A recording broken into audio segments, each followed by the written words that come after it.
మంచి మంచి రెసిపీస్ కోసం చెర్రీ షెఫ్ ఛానల్ని సబ్స్క్రైబ్ చేసుకోండి. హలో అమిగోస్, నేను మీ చెర్రీ షెఫ్. నేను మీకోసము క్రాబ్ కోఫ్తా కర్రీ తీసుకొచ్చాను. నేను చెప్పిన విధంగా చేస్తే ఈవెన్ ఫస్ట్ టైం చేసే వాళ్ళు కూడా పర్ఫెక్ట్గా చేసుకోవచ్చు.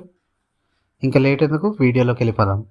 పీతలతో కోఫ్తాను తయారు చేయాలంటే ముందుగా పీతల్ని స్టీమ్ కానీ బాయిల్ కానీ చేసుకోవాలి. వీడియోలో కనబడుతున్నట్లుగా ఎర్రగా బాయిల్ చేసుకోవాలి. ఓ 10 నుంచి 15 నిమిషాలు బాయిల్ లేదా స్టీమ్ చేసుకుంటే మీకు రెడ్డిష్ కలర్ వస్తుంది. ఇలా బాయిల్ చేసుకుంటే దాని షెల్ అనేది ఈజీగా బ్రేక్ అవుతుంది. ఇప్పుడు క్రాబ్ క్రాకర్ ఉంటే దాంతో క్రాక్ చేసుకోవచ్చు.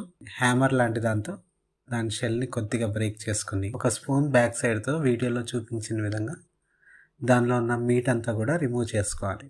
కాదేది అనర్హం అన్నట్టు దీని షెల్స్ కూడా మనం యూస్ చేసుకోవచ్చు. దీని షెల్స్తో మనం మంచి సూప్ తయారు చేసుకోవచ్చు. ఈ చలికాలంలో క్రాబ్ సూప్ అనేది చాలా బాగుంటుంది. దాని రెసిపీ లింక్ మీకు వీడియో డిస్క్రిప్షన్లో ఇస్తాను, కాబట్టి గమనించండి. ఇప్పుడు మనము క్రాబ్ మీట్ని రిమూవ్ చేసాం కదా, దీన్ని మనము కోఫ్తాలుగా తయారు చేసుకోవాలి. ఒక మిక్సింగ్ బౌల్ తీసుకోండి, ఇందులో క్రాబ్ మీట్ యాడ్ చేసుకోండి. 2 ఉల్లిపాయలను చిన్నగా తరుక్కుని వేసుకోండి. అలాగే 2 మిరపకాయలను చిన్నగా తరుక్కుని వేసుకోండి. ఇప్పుడు స్పైసెస్ యాడ్ చేసుకోవాలి. 1 teaspoon garam masala, 1 teaspoon ధనియా పొడి, 1 టేబుల్ స్పూన్ కారం, 1/2 టీ స్పూన్ పసుపు, తగినంత సాల్ట్. ఇప్పుడు బాగా మిక్స్ చేసుకోవాలి. అయితే మిక్స్ చేసుకునేటప్పుడు కొద్దిగా శనగపిండిని యాడ్ చేసుకుని మిక్స్ చేసుకోవాలి. అయితే గుర్తుపెట్టుకోండి, శనగపిండిని కేవలం మనం బైండింగ్ ఏజెంట్గా వాడుతున్నాము. ఎక్కువ వేసుకుంటే కోఫ్తాలు సరిగ్గా రావు. గ్రాడ్యువల్గా వీడియోలో చూపించిన విధంగా కొద్దిగా యాడ్ చేసుకుంటూ వీడియోలో చూపించిన కన్సిస్టెన్సీలో వచ్చేంత వరకు కూడా మిక్స్ చేసుకున్న తర్వాత వాటిని కోఫ్తా బాల్స్ కింద చేసుకుని రెడీ పెట్టుకోవాలి. మనం రెడీ చేసుకున్న కోఫ్తా బాల్స్ని ఇప్పుడు డీప్ ఫ్రై చేసుకోవాలి. డీప్ ఫ్రైకి సరిపడా ఆయిల్ వేసుకోండి. ఆయిల్ కొద్దిగా హీట్ అయిన తర్వాత మనం కోఫ్తా బాల్స్ని తయారు చేసుకున్నాం కదా, వాటిని ఆయిల్లో ప్లేస్ చేసుకోవాలి. ఆయిల్లో ప్లేస్ చేసుకున్న తర్వాత ఒక 2 నిమిషాలు టచ్ చేయకండి. ఒక 2 మినిట్స్ తర్వాత మెల్లగా వాటిని టర్న్ చేసుకోండి. వీడియోలో చూపించిన విధంగా గోల్డెన్ బ్రౌన్ కలర్లో వచ్చేంత వరకు కూడా ఫ్రై చేసుకుని వాటిని రిమూవ్ చేసుకుని రెడీ పెట్టుకోండి. ఇంకా లేట్ చేయకుండా త్వరగా మనము క్రాబ్ కోఫ్తా కర్రీని రెడీ చేసుకుందాం. ఒక కడాయి తీసుకోండి. కడాయిలో 2 టేబుల్ స్పూన్ వరకు ఆయిల్ వేసుకోండి. ఆయిల్ హీట్ అయినాక 1 టీ స్పూన్ జీరా వేసుకోండి. చిటపటలాడించండి. 2 ఆనియన్ని స్లైసెస్గా కట్ చేసుకుని వేసుకోండి. లైట్ గోల్డెన్ కలర్లో వచ్చేంత వరకు కూడా కుక్ చేయండి. వన్స్ లైట్ గోల్డెన్ కలర్లో వచ్చినప్పుడు గ్రీన్ చిల్లీస్ వేసుకోండి. ఇవి మీరు అడ్జస్ట్ చేసుకుని వేసుకోవచ్చు. ఇప్పుడు ఆనియన్స్ గోల్డెన్ బ్రౌన్ కలర్లో వచ్చేంత వరకు కూడా కుక్ చేయండి. వన్స్ వీడియోలో చూపించిన టెక్స్చర్ వచ్చినప్పుడు అల్లం వెల్లుల్లి పేస్ట్ వేసుకోండి. అల్లం వెల్లుల్లి పేస్ట్ వేసుకున్న తర్వాత పచ్చి వాసన పోయేంత వరకు కూడా బాగా కుక్ చేయండి. ఇప్పుడు చిన్నగా తరుక్కున్న టమాటాలు వేసుకోండి.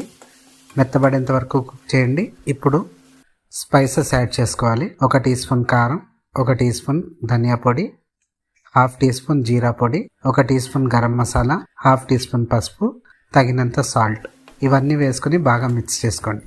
ఇప్పుడు 1/2 కప్ వరకు పెరుగు వేసుకోండి. అయితే డైరీ ప్రోడక్ట్స్ ఏవి యాడ్ చేయాలన్నా సరే లో ఫ్లేమ్లో యాడ్ చేసుకోండి, లేకపోతే విరిగిపోయే ప్రమాదం ఉంది. పెరుగు వేసుకున్న తర్వాత బాగా మిక్స్ చేసుకోండి. మన రెసిపీలో టాప్ గేర్ వేద్దామా? ఇప్పుడు కొద్దిగా కాజు పౌడర్ని యాడ్ చేసుకోండి. ఇలా కాజు పౌడర్ని యాడ్ చేసుకోవడం వల్ల ఏ కర్రీ అయినా సరే ఆర్డినరీ నుంచి ఎక్స్ట్రాడినరీగా మారుతుంది. ఇప్పుడు వాటర్ యాడ్ చేసుకోవాలి.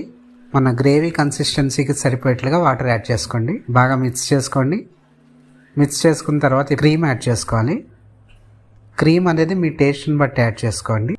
బాగా క్రీమీగా కావాలనుకుంటే క్రీమ్ క్వాంటిటీ ఇంక్రీజ్ చేసుకోండి. మైల్డ్గా సరిపోతుంది అనుకుంటే కనుక 1 నుండి 2 టేబుల్ స్పూన్ క్రీమ్ యాడ్ చేసుకోండి. బాగా మిక్స్ చేసుకోండి. మిక్స్ చేసుకున్న తర్వాత ఇప్పుడు మనం ఫ్రై చేసి రెడీ పెట్టుకున్నాం కదా కోఫ్తా బాల్స్, అవి మెల్లగా ప్లేస్ చేసుకోండి. ప్లేస్ చేసుకుని 2 నిమిషాలు వదిలేయండి. ఫ్లిప్ చేసుకున్న తర్వాత ఒక 10 నుండి 15 నిమిషాల వరకు లో ఫ్లేమ్లో కుక్ చేసుకోవాలి. అంతే, మన క్రాబ్ కోఫ్తా కర్రీ అనేది రెడీ అయిపోతుంది. ఇలా తయారు చేసుకుంటే పిల్లల నుంచి పెద్దల వరకు అందరూ కూడా ఎంతో ఇష్టంగా తింటారు. వీడియో నచ్చిందా? అయితే లైక్ చేయండి. సబ్స్క్రైబ్ చేసుకోలేదా? అయితే నా ఛానల్ని సబ్స్క్రైబ్ చేసుకోండి. మరోసారి మరొక మంచి రెసిపీతో కలుద్దాము. Cherry chef signing off.